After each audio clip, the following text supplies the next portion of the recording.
Hello, welcome to our November newsletter. This is an extra special newsletter as I have two team leaders with me today. I have Bev and Asha. Bev leads our work in care homes and Asha leads our schools team. Great to have you today for this special newsletter. Now, I just wanted to ask you guys what the last couple of months have looked like for your work. Bev, do you want to go first? Yeah, What's sure. it kind of look like for you? Well, we've been really busy. We've got our regular monthly services in the care homes, and we're really, quite up to capacity with those. But we could go into more homes if we had enough volunteers. But also, we get more and more requests for befriending and pastoral visits. And a trend this year is we're having more end of life calls. Homes asking us to go in to support not just the resident but the family. So that's been really a privilege to be included in that.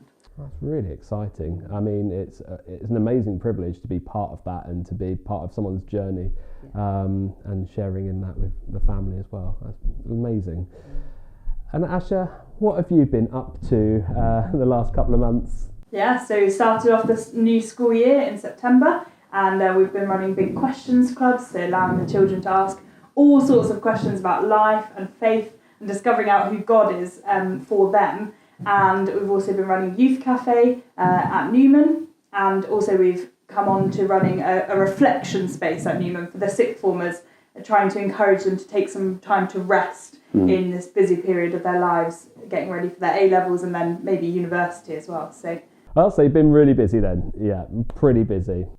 The reason why I have Bev and Asha with me today is because we launched something special at our 175th celebration event.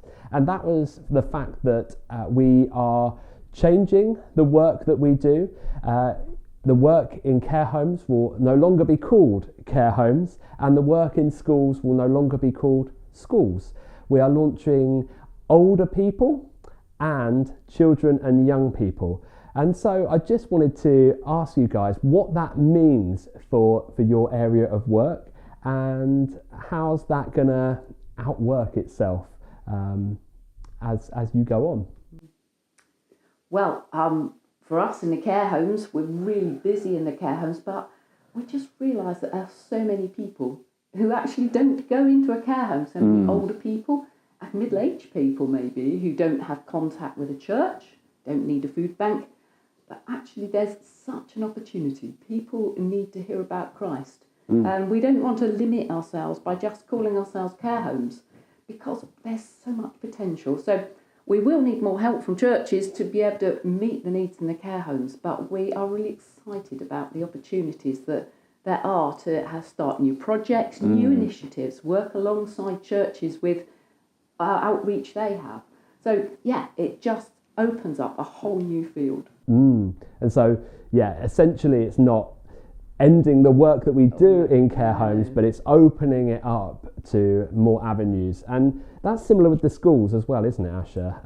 And how that's going to work. Yeah, definitely. So children and young people are mainly in their schools from Monday to Friday, but they're not just in schools. Children and young people are across our whole city. And this will allow us to start new projects, maybe things like holiday clubs or things like that, and allow churches to really see the need that there is for the children and young people around their local community, and help them to come partly into their schools, but meeting with children and young people where they are. Sometimes they're walking past the church after school, so they're not in their school anymore. And so this will allow us to start up new projects and to reach more children and young people exactly where they are. But that doesn't mean we'll stop the work in schools. Yeah. We're still going to be going to the schools because that's where they are most of the time. Of course. And just helping churches to get excited about going and meeting with the children and young people in their local area. So the areas of work are really exciting, and I can't wait to see the fruit of this and what it will bring. It's something that has been on my heart, but also on our hearts for a while to do this stuff. And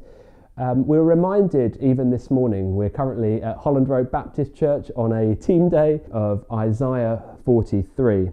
And it's from verse 19. Behold, I am doing a new thing. Now it springs forth. Do you not perceive it? I will make a way in the wilderness and rivers in the desert.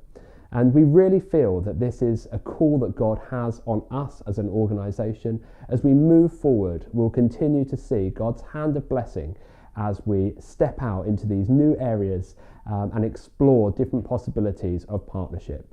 And we would really love churches to partner with us in a more intentional way to do this, to reach more people for Jesus. That is ultimately what we're doing.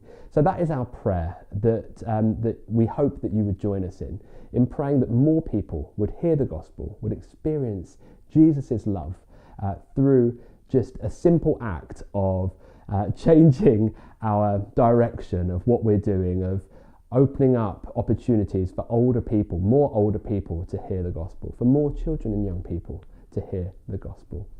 So thank you so much for joining us, and we'll see you in our next video newsletter.